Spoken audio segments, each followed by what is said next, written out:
Sveiki, draugi! Beidzot nāku pie jums ar vienu sakāmo, kas ir briedis jau krietnu laiku, un beidzot man ir pietiekami daudz spēka. Arī informācija ir nosēdusies, un esmu pārdomājis, es domāju diezgan rūpīgi. Kādu mēnesi jau laikam būs bijis, un turklāt esmu tādā vietā, kas man dod spēku, un mans nodoms ir arī, lai tas arī jums iedod spēku. Es vēlāk atklāšu, kas ir tie viņi un viņas, kas to palīdzēs. Vispirms atšifrēšu virsrakstu un kamdēļ šis video. Tātad tas ir domāts tiem visiem mums. Es uzrunāju savu auditoriju. Es pieļauju, ka mana auditorija ir diezgan raiba un plaša. Un tāda, ņemot vērā man tur iepriekšējo darbību un publisko atpazīstamību dažādās citādās krāsās, sevi pozicionēju un nesu šo ziņu, vēsti tiem, kas arī, man kādreiz patīk teikt, pēta kosmiskos džungļus un savu vietu tajā,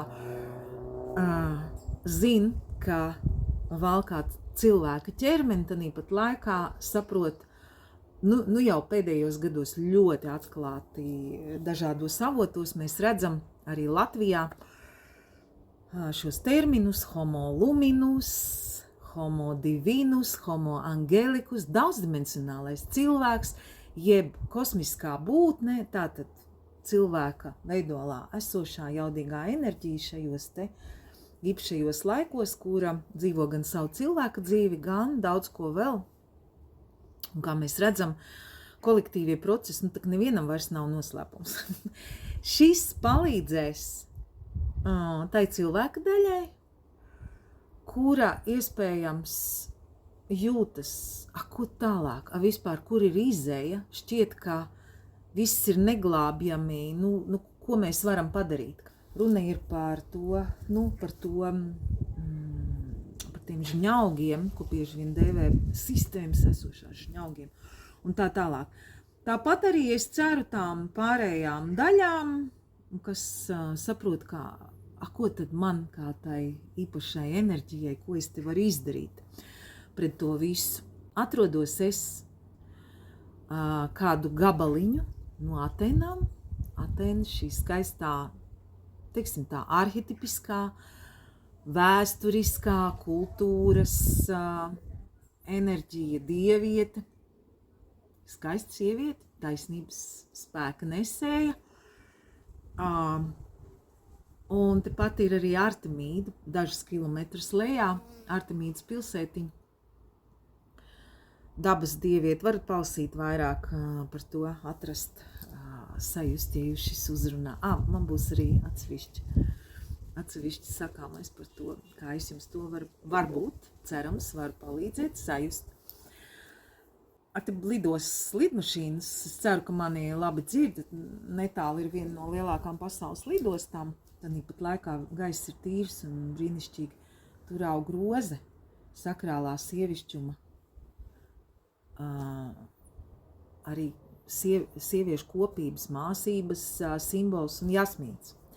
Jasmīnas vienmēr esmu uztvērusi kā vīrišķās enerģijas, sakrālās vīrišķās enerģijas nesēja. Tas tā, no manām studijām aromaterapijas laikos un lauciņos krietni sen, tad man mācīja, ka tā ir vīrišķā, tā ir sievišķā, un tā es viņas arī izjūtu, starp viņām abām sēžu. Lai tiek arī jums. Tātad, pirms vairākiem gadiem es izgāju tādu kursu pie speciālistas, ko sauc Paļina Suhava, parapsihologa, varat meklēt Googlē, saites nelikšu, dodu informāciju. Viņai daudz dažādi jaudīgi kursi, arī kontekstā ar šīm te jaunām enerģijām, un viens no viņiem, ko es izgāju, saucās Vēstule debesu kancelējai, karmiskajai padomei. Tad es neesmu tiesīgi nodot jums visu šo te, teiksim, viņas to tehniku, jo tā ir atsevišķa tehnika un viss, meklējiet paši, ja jūs vēlaties to dziļāk. Es gribu izstāstīt vienu praktisku piemēru, kā man tas nostrādāja, un tad iedošu, kā jūs varat paši, varbūt, ja jūs negribat iet kaut kādu iemeslu dēļ, vai jūtat, ka jūs esat gatavi to darīt bez speciālā protokola, ko dod Paļina Suhava, Tātad, ja paši esat šo te gatavi tagad darīt, ko es arī aicinu, kamdēļ ir šis video, tad tā, lai top. Pirms vairākiem gadiem, tas bija Covid pasākumu laikā, Rīgas nama pārvaldnieks, kā atceraties, viņš ilgus laikus sūtīja tādas vēstules pirms apkurs sezonas, ka, mēs jums nemaz tā nepieslēgsim, jo jums ir tie parādnieki un lūdzu, kad visi būsiet samaksājuši. Pie tam tā ideja bija tāda, ka samaksā tie, tad, ja jūs gribat apkuri, jūs samaksājat arī par parādniekiem. Un jūs jau zinat, kā ir šis stāsts par to, ka rokas nolaižās.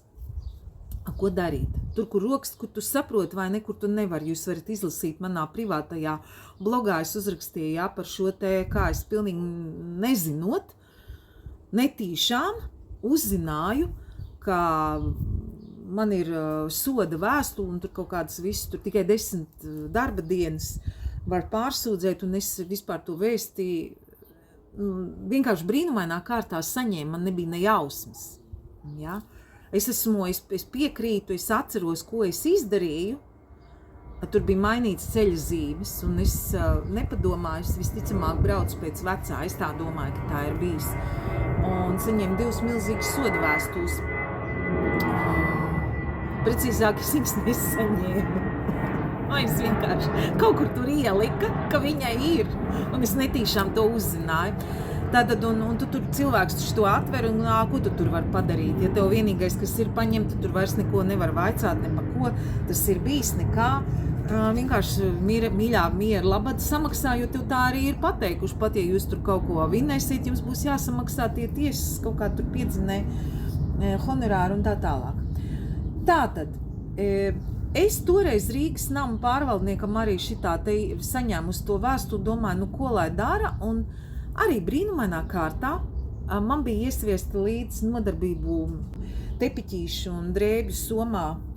Šī vēstule es atnācu uz nodarbībām, un tieši brīnumainā sakritības dēļ viena mana mīļa ceļabiedre, audzēkne, juriste, bija ieradusies agrāk uz grupas nodarbību, un es viņai kaut kā rādījusi, kārprāts, man te šitas tagad jāizlasa, ir tu pasēdi viena, un viņa paga, es zinu, šitās visiem dod, un viņa man palīdzēja, viņa man sagatavoja atbildi, tādu kārtīgu, ritīgu pamatojumu.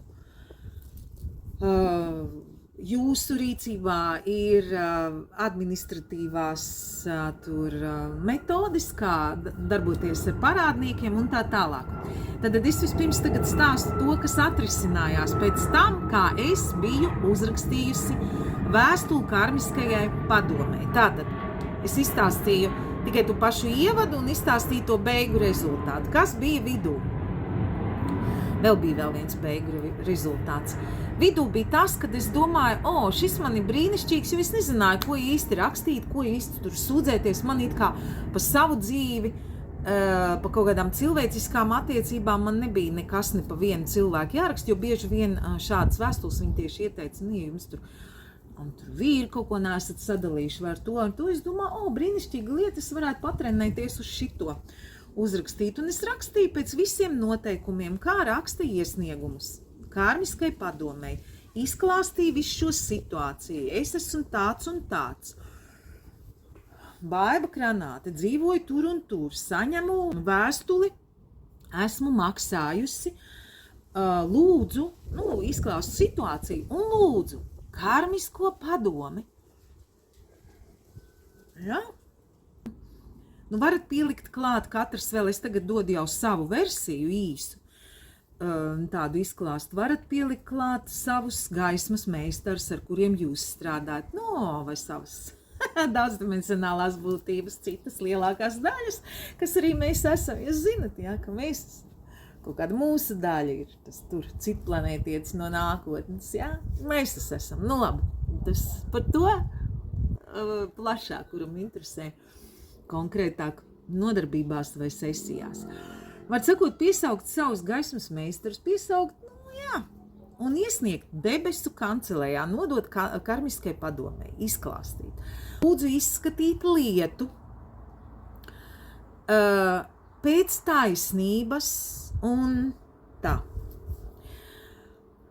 Es šito visu uzrakstīju, pa namu pārvaldnieku, nezinot, ko kā risināt. Un man notika šādi. Tālāk vēl nākamais vēl tas iznākums, ja, ko man palīdzēja audzēkņi un juristi bija.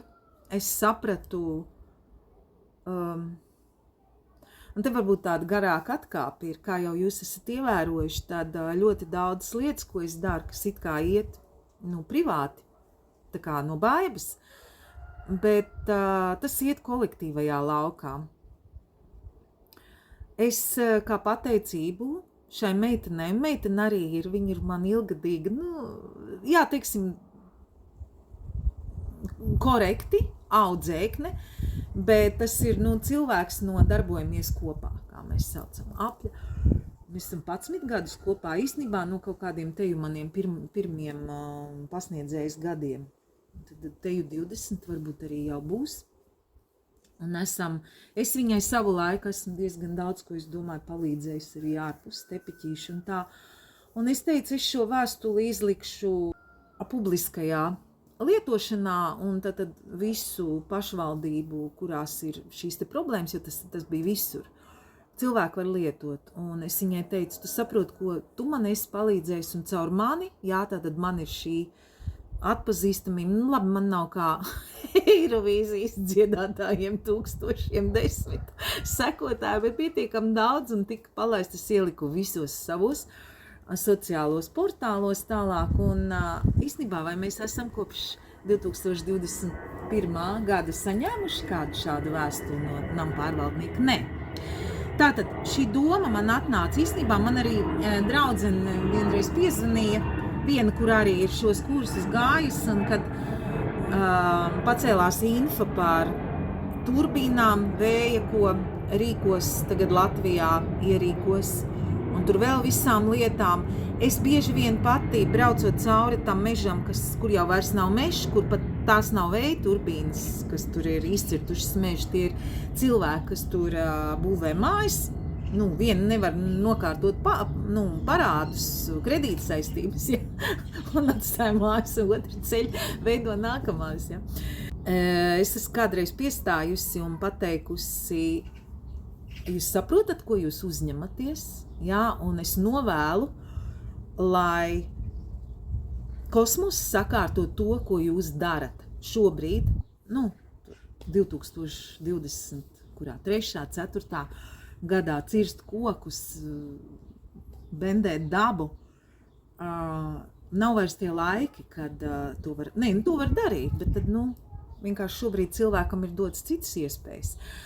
Tur ir viens tāds āķis ar to karmisko vēstuli, karmiskai padomei vēstuli, precīzāk. Tā nebija pārtiekšanās, karmiskā vēstule.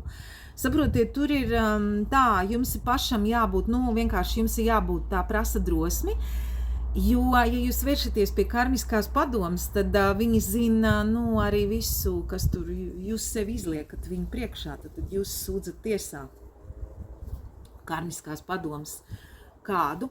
Jums ir jābūt tomēr, kāds to sauc, brīvam no sava ego, brīvam no kaut kādām personīgām interesēm, bet tātad tiešām objektīvi par situāciju. Skaidra doma, man tūlīt beigsies iespējamais video laiks.